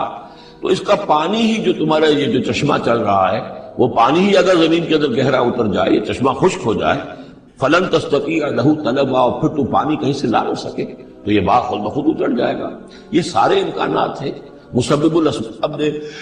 تمہارے لیے اس وقت سارے اسباب جمع کر رکھے ہیں، جب چاہے گا ان میں سے کسی ایک سبب کی بھی اگر تناب کھینچ لے تو یہ سارا معاملہ جو ہے یہ تو شیش محل کی طرح کا ہے، ایک ہی جو پتھر ہے وہ اس سب کو چکلا چور کر دے گا۔ وَأُحِيطَ بِثَمَرِهِ، معلوم ہوتا ہے وہ بہت ہی کوئی اللہ کا پہنچا ہوا شخص تھا، جو اللہ کا دوست تھا، اور اس کا دل دکھایا اس شخص نے، جس کو تانا دیا اسے انا خیر من، انا اکثر منک مالا و ولدا، تو اس حوالے سے اس کا دل دکھا ہے۔ اور یہ جان لیجئے کہ کسی اللہ والے کا من عادى لی ولیا فاذنته للحرب، تو ایک حدیث قدسی ہے، جو شخص میرے کسی ولی کے ساتھ دشمنی کرے پھر میری طرف سے اس کے خلاف اعلان جنگ ہے، تو اس نے چونکہ یہ دل دکھایا ہے۔ اور فارسی کا ایک شعر بھی بڑا مزیدار ہے کہ ہیچ قوم را خدا رسوا نہ کرد، تا دلے صاحب دلے نامد میں درد۔ کسی صاحب دل کے جو دل کو ٹھیس لگتی ہے، درد اور اس کے اندر پیدا ہو جاتا ہے، صاحب دل ہو، اللہ کی محبت اس کے دل میں ہو اور اسے ٹھیس پہنچے، تو تا دلے صاحب دلے نامد میں درد، ہیچ قوم را خدا رسوا نہ کر۔ قومیں بڑی رسوا ہو جاتی ہیں کسی ایک اللہ والے کی کہ دل جو ہے اس کی دل کو اگر تکلیف پہنچے تو وہی تب ہمارے ہی اس کا سارا صبر سمیٹ لیا گیا۔ اللہ تعالیٰ نے جو کچھ اس کو دیا تھا وہ سلب کر لیا، باغ بھی ختم ہوا، اولاد بھی ختم ہوئی۔ فَأَصْبَحَ يُقَلِّبُ كَفَّيْهِ عَلَىٰ مَا أَنفَقَ فِيهَا، تو وہ رہ گیا اپنے ہاتھوں کو ملتا ہوا، اپنی ہتھیلیوں کو ملتا ہوا، جسے ہم کہتے ہیں کفِ افسوس ملنا۔ يُقَلِّبُ كَفَّيْهِ عَلَىٰ مَا أَنفَقَ فِيهَا، جو کچھ اس نے خرچ کیا تھا، انویسٹ کیا تھا، محنت کی تھی، کتنا عرصہ لگا تھا اس باغ کے پلاننگ میں، باغ کو اس نے لگایا تھا، کہاں کہاں سے پودے لایا ہوگا۔ ما انفق فیہا وہی خاویۃ علی عروشہا، اور وہ باغ جو ہے گرا پڑا ہوا تھا اپنی چھتریوں کے اوپر، کیونکہ جو انگور کی بیلیں ہوتی ہیں وہ ٹٹیاں ہوتی ہیں، چھتریاں ہوتی ہیں، وہ سب اوندھی پڑی ہیں۔ وَيَقُولُ يَا لَيْتَنِي لَمْ أُشْرِكْ بِرَبِّي أَحَدًا، اور اس وقت وہ کہہ رہا تھا ہائے میری شامت، کیا کاش کہ میں نے اپنے رب کے ساتھ شرک نہ کیا۔ اب یہ کون سا شرک ہے؟ اس پوری اس گفتگو کے اندر کہیں کسی دیوی کا، دیوتا کا، کسی کا ذکر نہیں ہے، کسی کی شفاعت کا ذکر نہیں ہے۔ یہ ہے ہمارا آج کا نقشہ مادہ پرستی کا، آج کی ہماری ذہنیت جو پوری کی پوری اس رکوع کے اندر موجود ہے۔ وَلَمْ تَكُنْ لَهُ فِئَةٌ يَنْصُرُونَهُ، اور نہ ہوئی پھر اس کی کوئی جماعت، کوئی اس کی فوج ہوتی جو اس کی مدد کرتی من دون اللہ، اللہ کے مقابلے میں۔ وَمَا كَانَ مُنْتَصِرًا، اور نہ ہی وہ اس قابل تھا کہ کسی سے انتقام لے، کس سے انتقام لے، سارا فیصلہ تو اللہ کی طرف سے ہوا ہے۔ هُنَالِكَ الْوَلَایَةُ لِلَّهِ الْحَقِّ، یہاں تو حکومت اور اختیار کل کا کل اللہ ہی کے لیے ہے، سچے اللہ کے لیے جو الحق ہے۔ یہ ولایا ہے واو کے زبر کے ساتھ۔ والی کہتے ہیں حاکم کو، مالک کو والی، والی سے ولایا بنتا ہے۔ ولی کہتے ہیں دوست، پشت پناہ، اور اس سے ولایا بنتا ہے، ولایت باہمی۔ اللہ ولی الذین آمنوا یخرجهم من الظلمات الی النور، اور الا ان اولیاء اللہ لا خوف علیہم ولا هم یحزنون، یہ ولایت ہے واو کے زیر کے ساتھ۔ اور والی ہونا کسی کا، فلاں ملک کا والی فلاں تھا، یعنی وہاں کا حکمران تھا، بادشاہ تھا، تو یہاں کی بادشاہی، یہاں کا اختیار، ہنالک الولایۃ للہ الحق، کل ولایت اللہ ہی کے حق میں ہے۔ هو خیر ثوابا و خیر عقبا، یقیناً وہی بہتر ہے انعام دینے والا، اور وہی بہتر ہے نتیجے کے اعتبار سے، عاقبت کے اعتبار سے۔ وَاضْرِبْ لَهُم مَثَلَ الْحَیَاةِ الدُّنْیَا، اور ان کے لیے ذرا بیان کیجئے ایک مثال دنیا کی زندگی کے لیے۔ کَمَاءٍ أَنزَلْنَاهُ مِنَ السَّمَاءِ، جیسے پانی کے ہم نے اتارا آسمان سے، فَاخْتَلَطَ بِهِ نَبَاتُ الْأَرْضِ، اس کے ساتھ رل مل کر زمین کا جو سبزہ ہے وہ نکل آیا۔ فَأَصْبَحَ حَشِيمًا تَذْرُوهُ الرِّيَاحُ، اب یہ ایک لمبی بات ہے جسے مختصر کیا گیا کہ پھر کچھ عرصے کے بعد وہ سبزہ جو ہے وہ زرد پڑ جاتا ہے، پھر دھوپ کے اندر سوکھ کر پیلا ہو گیا، پھر چورا چورا ہو گیا، پھر وہ چٹیل زمین کی زمین رہ گئی۔ تو زندگی کا یوں سمجھیے کہ جیسے فصل لے لیجئے، کھیت کے اندر آپ نے بیج ڈالے ہیں، ہل چلایا ہے، پانی دیا ہے، اب فصل ہے، لہرا رہی ہے، ہریاول ہے، بڑا دل خوش منظر ہے۔ کچھ دنوں کے بعد اسی فصل کے اوپر جو زردی آ جاتی ہے، پھر وہ پک گئی ہے،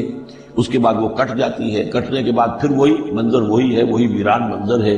اور کہیں کہیں جو ہے وہ جو بھی توڑی کے تن کے کچھ پڑے ہوئے ہیں، اللہ خیر صلی اللہ۔ یہ جو سائیکل ہے، یہ پلانٹ لائف کی سائیکل ہے، 3 مہینے کی ہے، 4 کی ہے، 6 کی ہے، 7 کی ہے، یہی ہے۔ لیکن یہی سائیکل ایک بڑے پیمانے پر انسانی زندگی کی ہے۔ ایک بچہ پیدا ہوا، اس وقت جو ہے بڑی خوشیاں منائی گئی، پھر وہ بڑا جوان ہوا، قوی ہوا، طاقت والا ہوا، پھر اس کے اوپر ادھیڑ ابھر آ گئی، بال میں سفیدی آ گئی، چہرے پر جو ہے وہ جھریاں پڑنی شروع ہوئی، اس کے بعد پھر اس پر موت وارد ہوئی، پھر اسے قبر میں اتار دیا گیا، وہ مٹی تھا اور مٹی میں جا کر مل گیا۔ ایک ہی سپین ایک چل رہا، سائیکل چل رہا ہے۔ یہ انسانی زندگی کا سائیکل ہے، اور یہ جو نباتاتی زندگی کا سائیکل ہے، فرق اس میں کچھ نہیں ہے۔ اوپر سے پانی آیا اور زمین کا سبزہ نکل آیا، اوپر سے روح آئی ہے، اور ہمارے یہ اجساد اس زمین سے نکلے ہوئے ہیں۔ ان دونوں نے مل کر ہمیں اس حیات دنیاوی کی ایک شکل دے دی ہے۔ روح اوپر سے آئی ہے، زمینی شے نہیں ہے۔ بولے روح من امر ربی، اور یہ کہ زمینی طور پر جو بھی کچھ ہے جو نظام ہے یہاں کا، اس میں یہ ہمارا جسم بنتا ہے اپنے ماؤں کے پیٹوں میں، اور پھر یہ روح کے ساتھ مل کر اس دنیا کی زندگی کے اندر ایک جو ہے ایک وقفہ امتحان جو ہے اس کو بسر کر رہا ہے۔ وَاضْرِبْ لَهُم مَثَلًا حیات دنیا، ان کے لیے دنیا کی زندگی کی مثال بھی بیان کیجئے، کَمَاءٍ أَنزَلْنَاهُ مِنَ السَّمَاءِ، جیسے کہ پانی جو ہم نے اتارا آسمان سے، فَاخْتَلَطَ بِهِ نَبَاتُ الْأَرْضِ، تو پھر اس کے ساتھ سبزہ جو ہے زمین کا رل مل کر نکل آیا، فَأَصْبَحَ حَشِيمًا، پھر وہ ہو گیا چورا چورا، تَذْرُوهُ الرِّيَاحُ، کہ جنہیں ہوائیں لیے اڑتی ہیں، اڑتی پھر رہی ہیں۔ وَكَانَ اللَّهُ عَلَىٰ كُلِّ شَيْءٍ مُقْتَدِرًا، اور یہ اللہ تعالیٰ جو ہے ہر شے پر قادر ہے، اس کے لیے جیسے یہ سائیکل چل رہا ہے تمہارا نباتاتی، ایسے ہی حیواناتی ہے، ایسا ہی تمہارا انسانی زندگی کا ہے۔ المال والبنون زینت الحیات الدنیا، یہ زینت کا لفظ تیسری مرتبہ اس صورت میں آیا ہے، اور یہ اس کا عمود ہے، میں بتا چکا ہوں آپ کو۔ انا جعلنا ما علی الارض زینۃ لہا لنبلوہم ایہم احسن عملا، پھر آیا ترید زینت الحیات الدنیا۔ اے نبی دیکھیے کہ ان لوگوں کو گمان نہ ہو کہ محمد بھی دنیا کی زندگی کی زیبائش اور آرائش ہی پر رجھے ہوئے ہیں، معاذ اللہ صلی اللہ علیہ وسلم۔ اب یہاں فرمایا یہ دنیا کی زندگی جو تمہاری ہے، اس میں اولاد اور مال یہ تمہارے لیے زیبائش ہے، آرائش ہے، لیکن کتنی دیر کی؟ صرف اس زندگی کا معاملہ ہے، اسی کے لیے یہ ساز و سامان ہے جو برت لو گے، یہ رشتے جو ہیں یہ بھی یہاں ہی کے لیے ہیں۔ آخر میں تو ظاہر بات ہے کہ پھر جو ہے تمہیں اکیلے جا کر پیش ہونا اللہ کی عدالت میں، نہ کوئی باپ تمہارا ساتھ دے گا، نہ کوئی بیوی ساتھ دے گی، نہ کوئی بیٹا ساتھ دے گا۔ کلہم آتی ہے یوم القیامت فردا، اگلی سورت جو ہے سورہ مریم، اس کے اندر یہ بات آ رہی ہے، اکیلے اکیلے جو ہے پھر وہ اپنا پورا محاسبہ جو ہے اس کو فیس کرنا ہے۔ المال والبنون زینت الحیات الدنیا، مال اور بیٹے یہ دنیا کی زندگی کی رونق ہے۔ والباقیات الصالحات، باقی رہنے والی تو نیکیاں ہیں، نیکی کوئی کمائی ہے اس 30 سال میں، 40 سال میں، 50 سال میں، تو ان کے لیے بقا ہے، مال کے لیے کوئی بقا نہیں ہے۔ الباقیات الصالحات خیر عند ربک ثواب، رب کا ثواب و خیر عملا، وہ یقیناً بہتر ہے تیرے رب کے نزدیک ثواب کے اعتبار سے، بدلے کے اعتبار سے بھی، اور توقع اور امید کے اعتبار سے۔ امید اگر کوئی لگانی ہے تو یہ مال اسباب سے نہ لگاؤ، امید اگر لگانی ہے تو اولاد سے نہ لگاؤ، امید لگانی ہے تو کوئی نیکی اگر ہے اور آخرت میں اس کا اجر و ثواب کی توقع ہے تو تمہارے لیے سہارا جو ہے اصل بننا چاہیے وہ۔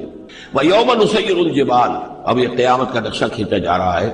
اور جس دن کے ہم چلائیں گے پہاڑوں کو، وَتَرَى الْأَرْضَ بَارِزَةً، اور تم دیکھو گے کہ زمین بالکل ننگی ہو گئی ہے، کوئی اونچائی نہیں رہی، کوئی نچائی نہیں رہی، کوئی اونچ نہیں، کوئی ٹیڑھ نہیں، کچھ نہیں، سیدھی چٹل۔ پہاڑ چل جائیں گے تو آئی بات ہے کہ یہ اونچائیاں ختم ہو جائیں گی۔ وَحَشَرْنَاهُمْ، اور ہم ان سب کو جمع کریں گے، وَلَمْ نُغَادِرْ مِنْهُمْ أَحَدًا، اور ان میں سے ایک کو نہیں چھوڑیں گے، کوئی بھی نسل انسانی کا جو حضرت آدم سے لے کر اور قیامت کے آخری ساعت تک جو لوگ بھی پیدا ہوں گے سب کے سب موجود ہوں گے۔ وَعُرِضُوا عَلَىٰ رَبِّكَ صَفًّا، وہ پیش کیے جائیں گے اپنے رب کے سامنے صفے باندھے ہوئے۔ لَقَدْ جِئْتُمُونَا كَمَا خَلَقْنَاكُمْ أَوَّلَ مَرَّةٍ، یہ پہلے بھی مضمون آ چکا ہے، آ گئے ہونا ہمارے پاس جیسے کہ ہم نے پیدا کیا تھا پہلی مرتبہ۔ پہلی مرتبہ کب؟ عالم ارواح، وہ اکٹھے تھے سب کے سب۔ بعد میں جو دنیا میں پیدائش ہماری ہوئی ہے یہ تخلیق ہے دوسری مرتبہ، یہ زمینی تخلیق کے ساتھ روح کو جوڑ کر جو ہے یہ ہمارا در حقیقت یہ تخلیق ثانی ہے۔ تخلیق اول جو ہے وہ تو ہماری ارواح کی شکل میں ہوئی، اور وہ اس شکل میں تھی کہ آدم سے لے کر اگر کل دنیا کی زندگی 15,000 برس ہو، فرض کیجئے آدم کے بعد سے لے کر قیامت تک، تو 15,000 برس تک جتنے انسان نسل آدم میں پیدا ہوئے بیک وقت وہ موجود تھے اس وقت بھی، اور بیک وقت موجود ہوں گے قیامت کے میدان میں۔ لَقَدْ جِئْتُمُونَا، آ گئے ہو ہمارے پاس، كَمَا خَلَقْنَاكُمْ أَوَّلَ مَرَّةٍ، جیسے کہ ہم نے پیدا کیا تھا تمہیں پہلی بار۔ بَلْ زَعَمْتُمْ أَن لَّن نَّجْعَلَ لَكُم مَّوْعِدًا، اس وقت ہم نے تم سے ایک قول و قرار لیا تھا، أَلَسْتُ بِرَبِّكُمْ قَالُوا بَلَىٰ، لیکن اس دنیا کی زندگی میں تمہیں یہ گمان ہو گیا تھا کہ تمہارے لیے ہم کوئی وقت، وعدے کا وقت مقرر نہیں کریں گے، یعنی ملاقات نہیں ہوگی، تم بھول گئے تھے اس ملاقات کو، جی چرا رہے تھے ہم سے ملنے سے۔ الذین لا یرجون لقاءنا، جو ہم سے ملاقات کی امیدوار ہی نہیں ہے، اس خیال ہی کو ذہنوں سے دور رکھتے تھے کہ کبھی اللہ کے حضور میں حاضری ہے۔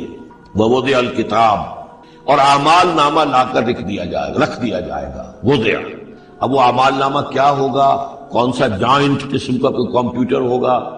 ہر فرد نوع بشر آدم کی ہر نسل کا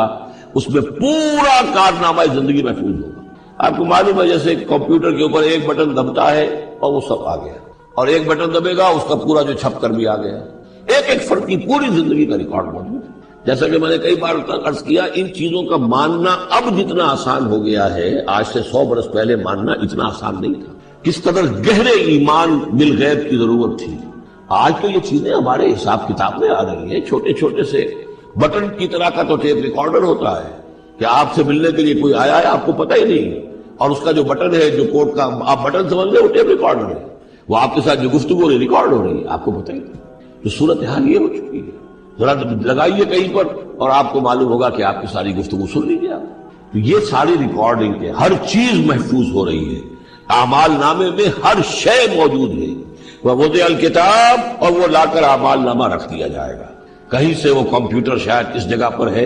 اور وہاں سے وہ انسٹال جو ہے وہاں سے لا کر میدان حشر میں ٹکایا جائے گا۔ وَوُضِعَ الْكِتَابُ فَتَرَى الْمُجْرِمِينَ مُشْفِقِينَ مِمَّا فِيهِ، تم دیکھو گے اب مجرموں کو ڈر رہے ہوں گے، کانپ رہے ہوں گے کہ اس میں کیا کچھ ہے۔ وَيَقُولُونَ، اور وہ کہتے ہوں گے، یا ویلتنا، ہائے ہماری شامت، ما لہذا الکتاب، یہ کیسا اعمال نامہ ہے، لا یغادر صغیرۃ ولا کبیرۃ، اس نے تو کسی چھوٹی سی چھوٹی بات کو نہیں چھوڑا، نہ کسی بڑی بات کو چھوڑا، الا احصاها، مگر یہ کہ اس کو محفوظ رکھا ہوا ہے۔ اس نے تو مائنیوٹس ڈیٹیلز کو بھی اومٹ نہیں کیا ہے۔ کیسا یہ اعمال نامہ، ما لہذا الکتاب لا یغادر صغیرۃ ولا کبیرۃ الا احصاها ووجدوا ما عملوا حاضرا، ما عملوا، اور وہ پائیں گے جو بھی عمل انہوں نے کیا ہوگا اسے موجود ہے۔ ولا یظلم ربک احدا، تیرا رب کسی پر ظلم نہیں کرے، یہ تمہارے اپنے اعمال ہیں۔ اب دیکھیے یہاں 6 رکوع ختم ہوئے، 7واں رکوع شروع ہو رہا ہے، اور 7ویں رکوع کی پہلی آیت سورہ بنی اسرائیل میں بھی یہی تھی، وَإِذْ قُلْنَا لِلْمَلَائِكَةِ اسْجُدُوا لِآدَمَ فَسَجَدُوا إِلَّا إِبْلِيسَ، بالکل ٹھیک درمیان میں سورہ بنی اسرائیل میں بھی 12 رکوع اس کے ہیں، 12 رکوع اس کے ہیں۔ سورہ بنی اسرائیل کی 111 آیات ہے، سورہ کہف کی 110 آیات ہے، یعنی یوں سمجھیے کہ نہایت حسین، متوازن، ہر اعتبار سے بہت ہی خوبصورت جوڑا ہے۔ اس کی نسبت زوجیت جو ہے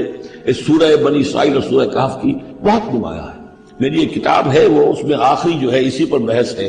قرآن حکیم کی صورتوں کا اجمالی تجزیہ، جس میں کہ اس کی نسبت زوجیت کو میں نے بڑی تفصیل کے ساتھ، اگرچہ بڑی اختصار ہے لیکن جامعیت کے ساتھ بیان کر دیا ہے۔ وَإِذْ قُلْنَا لِلْمَلَائِكَةِ اسْجُدُوا لِآدَمَ فَسَجَدُوا إِلَّا إِبْلِيسَ، اور جو یاد کرو جب کہ ہم نے کہا تھا فرشتوں سے کہ جھکو آدم کے سامنے، سجدہ کرو آدم کو، تو ان سب نے سجدہ کیا لیکن نہیں کیا ابلیس نے۔ کان من الجن، اب یہاں وہ حقیقت کھول دی گئی جو بقیہ 6 جگہوں پر نہیں ہے، وہ جنات میں سے تھا۔ فَفَسَقَ عَنْ أَمْرِ رَبِّهِ، فا یہاں پر اب علت کو ظاہر کر رہا ہے۔ فرشتہ کبھی بھی اللہ کے حکم سے سرتابی نہیں کرتا، فرشتہ اللہ کے حکم کی نافرمانی نہیں کرتا۔ یفعلون ما یؤمرون لا یعصون اللہ ما امرهم، تو یہ جو نافرمانی اس نے کی ہے اس کی وجہ یہ ہے کہ وہ فرشتوں میں سے نہیں تھا، جنات میں سے تھا۔ کان من الجن ففسق عن امر ربه، تو اس نے وہ نگل بھاگا اپنے رب کے حکم سے، یہ نافرمانی کی اپنے رب کے فرمان کی۔ افتتخذونہ وذریتہ اولیاء من دونی، تو سوچو اے اولاد آدم، کیا تم اس کو اپنا ولی بناتے ہو اور اس کی نسل کو، اس کی اولاد کو، اس کے چیلوں چاٹوں کو، اس کے ایجنٹوں کو، ان سے دوستیاں گاٹتے ہو، من دونی، مجھے چھوڑ کر۔ میں تمہارا خیر خواہ، میں نے تمہارے سامنے سارے فرشتوں کو جھکوا دیا، میں نے تمہیں خلافت ارضی عطا فرمائی، تم میری کریشن کا ماسٹر پیس، کلائمیکس، اور تم بدبختو، تم نے مجھے چھوڑ کر دوست بنایا اس شیطان لعین کو اور اس کے ایجنٹوں کو اور اس کی اولاد کو، چاہے وہ اس کے ایجنٹ جو ہے وہ اس کے صلب سے ہیں، اس کی اولاد سے ہیں، اور یا یہ کہ انسانوں میں سے ہیں۔ افتتخذونہ وذریتہ اولیاء من دونی، کیا تم اسے اور اس کے اولیاء اور اس کی نسل کے لوگوں کو، اس کی اولاد کو ولی بنا رہے مجھے چھوڑ کر، وہم لکم عدو، جبکہ فی الواقع وہ تمہارے دشمن ہیں۔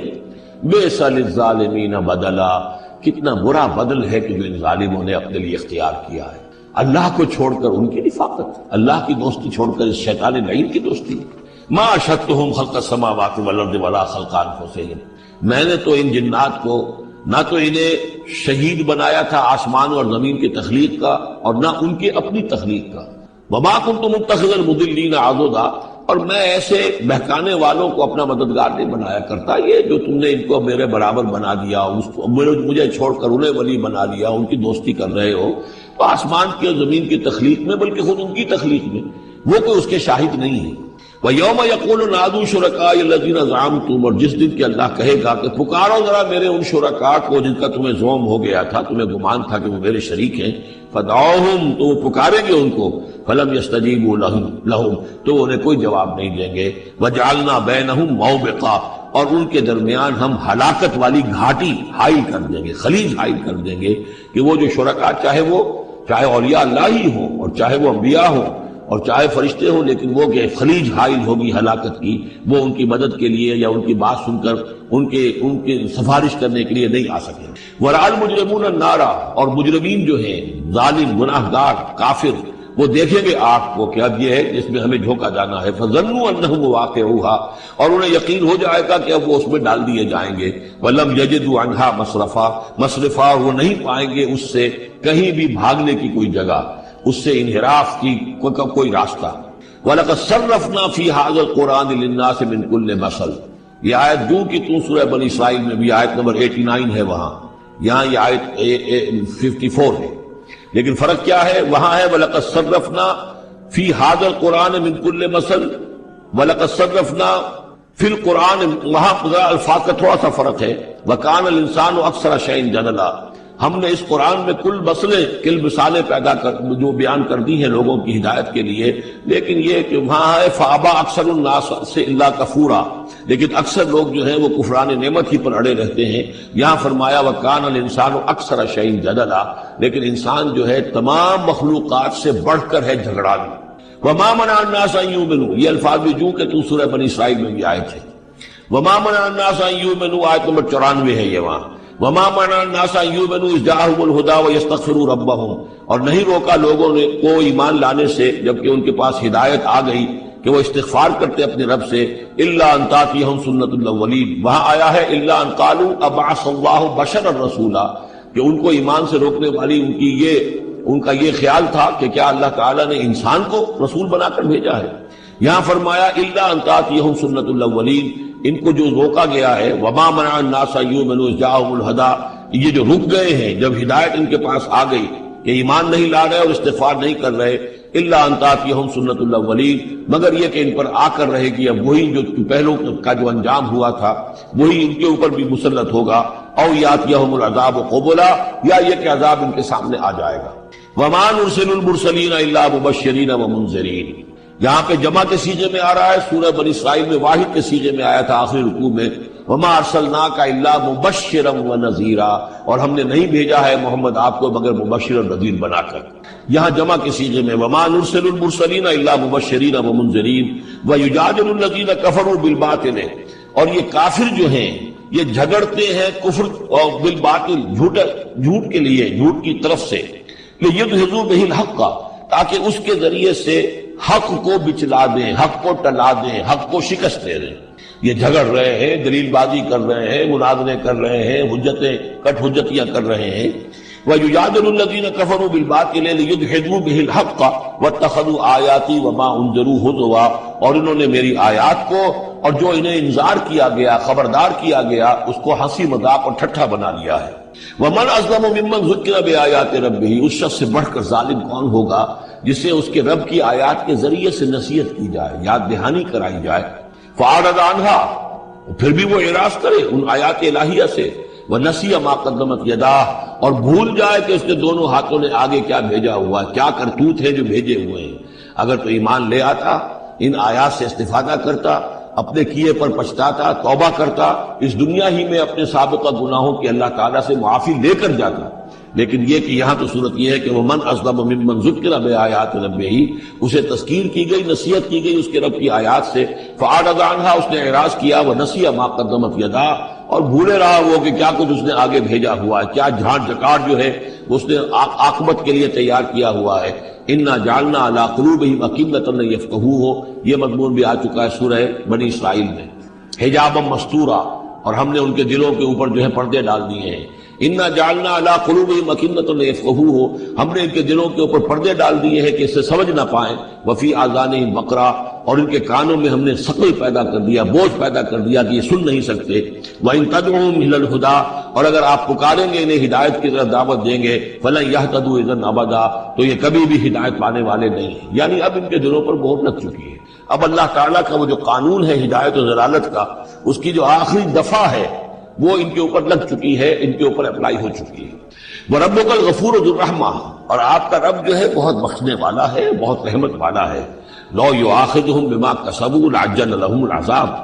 اگر وہ جو کچھ بھی ان کی کمائیاں ہیں، جو کرتوت ہیں، ان کے اوپر فوراً مواخذہ کر لیتا تو بہت جلدی ان کو عذاب جو ہے بھیج دیتا۔ اس سے پہلے آ چکا ہے، پھر زمین کے اوپر تو کوئی ایک انسان بھی باقی نہ رہتا اگر فوری طور پر انسان کو جو ہے سزا دے دی جائے۔ لَعَجَّلَ لَهُمُ الْعَذَابَ، تو اللہ تعالیٰ یقیناً بہت جلدی دے دیتا ان کو عذاب۔ بل لَهُم مَوْعِدٌ، نہیں، ان کے لیے ایک وقت ہے، وعدے کا وقت ہے جو معین ہے۔ لَن يَجِدُوا مِن دُونِهِ مَوْعِلًا، وہ اس سے کہیں سرکنے کی جگہ نہیں پائیں گے۔ جب وہ اجل آ جائے گی، جب وہ موعد آ جائے گا، جو وعدے کا وقت آ جائے گا، پھر جیسے پہلے ہم پڑھ چکے لا يستقدمون ولا يستاخرون، نہ آپ آگے جا سکیں گے نہ پیچھے۔ وَإِذْ قَالَ